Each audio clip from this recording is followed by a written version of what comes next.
Jadi seorang anak tumbuh kembangnya baik jika secara terukur beratnya bertambah, tingginya bertambah, lingkar kepalanya bertambah, dan berkembang. Kemampuan-kemampuannya secara bertahap bertambah baik, bertambah kualitatif ya, bertambah pinter gitu. Itu tumbuh kembang.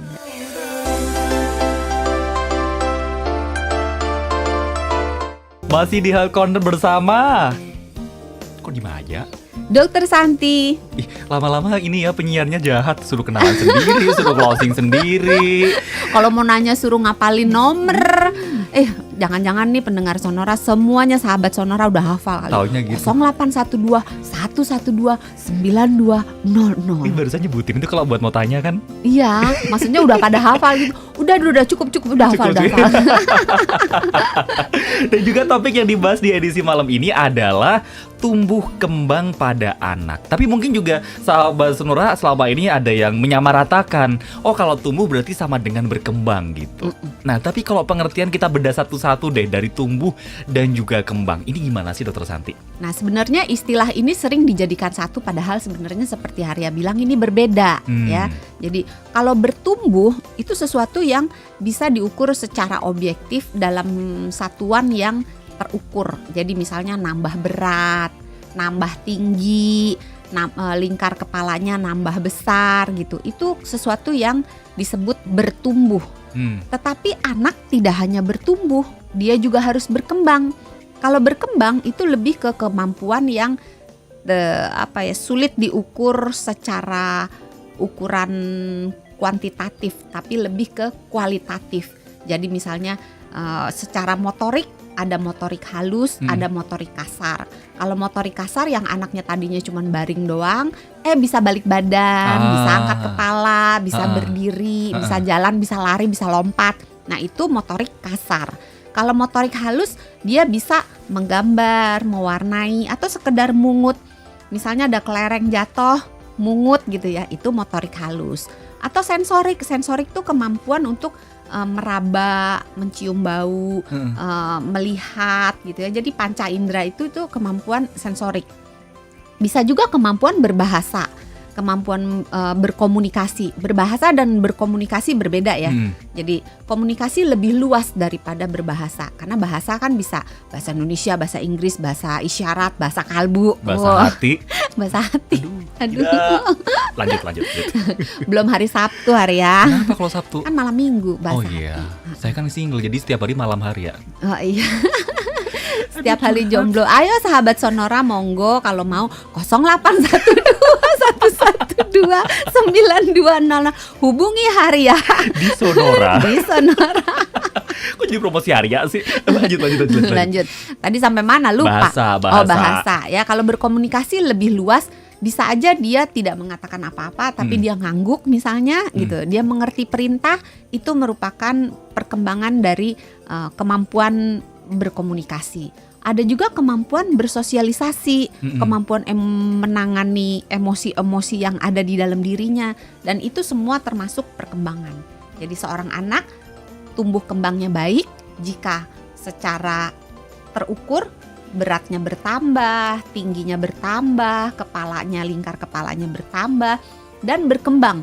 Kemampuan-kemampuannya secara bertahap bertambah baik, bertambah kualitatif ya, bertambah pinter gitu. Itu tumbuh kembang. Dan ini jangan lupa masa emasnya 0-5. Jadi balita itu benar-benar hari demi hari harus diisi dengan sesuatu yang berguna gitu. Demi pertumbuhan dan perkembangannya. 0-5 tahun. Iya. Itu kan waktu yang panjang ya. Ya tergantung sih. Iya sih. Kalau buat jomblo sih panjang ya. Aduh, jangan disinggung lagi. Tutup nih siarannya. Tutup nih, ngambek nih. Kayak. Ya bisa dibilang panjang, bisa dibilang pendek. Tapi setiap hari apa yang kita lakukan, apa yang tidak kita lakukan itu mempengaruhi si anak sampai seumur hidupnya. Nah, itu berarti dalam untuk mencapai pertumbuhan yang baik, perkembangan yang baik dari usia 0-5 itu juga ada pengaruh dari luar. Maupun juga berarti nggak cuma dari dalam si bocah itu doang aja. Iya. Nah, pengaruh itu faktor eksternal, faktor internal, dan itu dua-duanya benar-benar bersinergi membentuk si anak bagaimana nanti kemudian harinya dia ya modalnya dari ini. Kalau yang internal bisa dikata nggak bisa diapa-apain. Ya emang udah bawaan begitu ya. Misalnya tergantung jenis kelaminnya. Pada umumnya perempuan lebih massa ototnya lebih kecil, massa lemaknya lebih banyak. Ya kalau udah kayak gitu ya apa boleh buat, agak sulit mengganti gitu ya. Mau ganti jenis kelamin gitu tapi ya masa.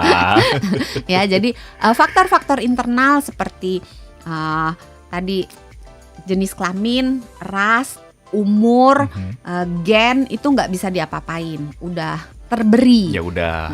Tapi ada faktor eksternal di mana peran orang tua, peran si pengasuh, karena seringkali orang tua bukan pengasuh. Jadi misalnya punya anaknya ikut Pak D-nya atau anaknya ikut eyang putrinya atau anaknya mungkin dengan neni dengan pengasuhnya gitu. Jadi peran tidak hanya orang tua tapi juga pengasuh, tapi juga orang-orang yang ada di sekitar si anak, mungkin tetangganya atau sekolahnya. Iya. Karena faktor eksternal ini nggak cuma menyangkut misalnya gini, tetangganya suka ngebul, ngerokok gitu kan, terus main-main sama dia. Nah ini kan si anak jadi perokok sekunder gitu kan, asapnya kan kehisap dan kelakuan merokok itu terekam di anaknya sehingga potensinya untuk jadi perokok akan jadi besar gitu. Belum polusi, kalau tetangga suka manasin motor yang kan lagi ngetren gitu ya, yang semakin berasap semakin keren gitu, semakin suaranya menggelegar, semakin keren, padahal itu harusnya ditangkap loh. Bikin kesel yang begitu. Iya, dan itu mengganggu karena menimbulkan polusi udara, polusi suara bagi si anak dan mengganggu proses tumbuh kembang anak. Itu beberapa faktor eksternal yang berpengaruh ke dia. Itu aja lingkungan luar berpengaruh itu ya. Iya. Yang PR orang banyak nggak cuman lingkungan tempat si anak berada, tapi juga kemampuan sosial ekonomi orang tua. Karena bagaimanapun kemampuan sosial ekonomi berpengaruh, walaupun pengaruhnya bisa ditekan sepanjang pengetahuannya ada. Jadi misalnya gini, untuk memberikan gizi yang baik, nutrisi yang baik pada anak tidak selalu harus mahal, tapi harus tahu gitu. Jadi kadang-kadang nggak punya uang, terus ngasihnya cuma bubur.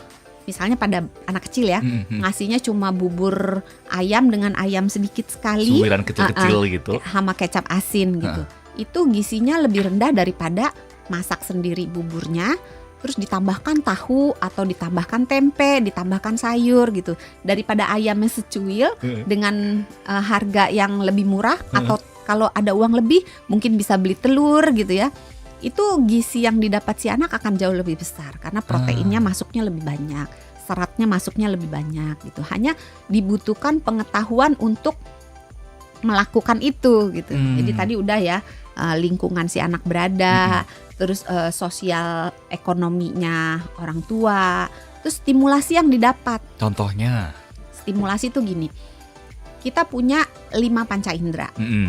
Kalau anaknya nggak pernah didengarkan suara nyanyian misalnya, di rumah itu sunyi terus gitu ya, anaknya itu kurang terangsang, stimulasi pendengarannya kurang, sehingga mungkin nanti anaknya akan pendiam atau agak terlambat bicara. Jadi sebaiknya pada anak-anak balita distimulasi semuanya. Ya penglihatannya, makanya mainan anak-anak kan warnanya jreng-jreng gitu ngejreng kan. banget tuh, orang ketemu kuning. Supaya penglihatannya terangsang. Jadi stimulasi penglihatan. Terus pendengaran juga. Jadi anak itu baiknya diajak nyanyi, terus didengerin macem-macem, terus diajak bicara. Jadi anak-anak jangan cuman biar anteng tidur gitu kan. Jadi ada waktunya dia bermain gitu. Nah ketika dia bermain, rangsang semua yang bisa dirangsang. Kalau soal mata, ada yang bilang, aduh sejak kecil jangan dibiasain nonton TV. Sedangkan tadi kalau Dr. Santi bilang kalau soal cara dia berbicara, kemudian juga pendengaran itu kan bisa dari musik atau orang di sekitarnya. Nah kalau mata, apakah juga TV itu juga ngaruh? Sebetulnya merangsang mata tidak hanya dengan TV aja. TV merupakan salah satu media untuk merangsang mata. Boleh nggak? Tergantung, nanti kita bicara. Oke. Nah, kalau untuk merangsang penglihatan bisa dibawa keluar untuk membedakan terang dan gelap, misalnya. Terus diajak melihat benda-benda.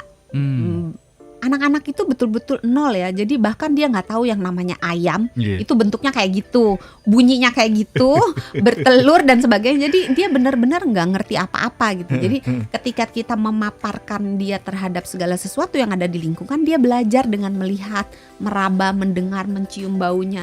Nah, banyak cara bisa dilakukan. Menonton televisi sepanjang dilakukan setelah anak agak besar. Ada saran yang mengatakan di bawah 3 tahun jangan menonton. Ada juga yang mengatakan tiap umur ada menit-menitnya. Katakan masih kecil mungkin cuma boleh 30 menit.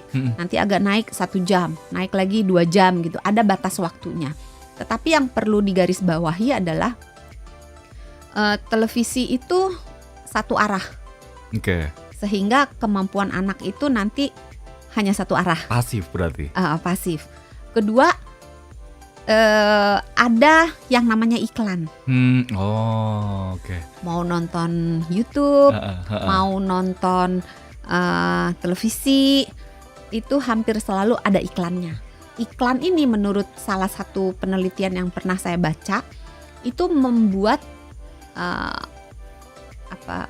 daya konsentrasi anak itu terbatas. Jadi kan film jalan jeda. Terus jeda.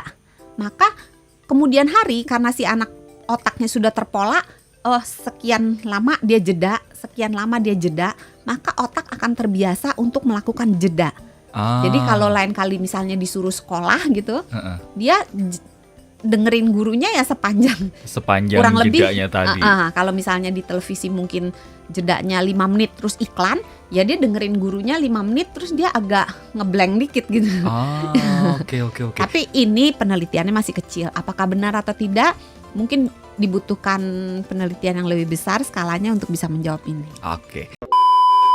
Banyak faktor perilaku hidup yang kurang bersih itu jadi bumerang untuk tumbuh kembang anak. Karena kalau virusnya masuk, anaknya sering diare kan.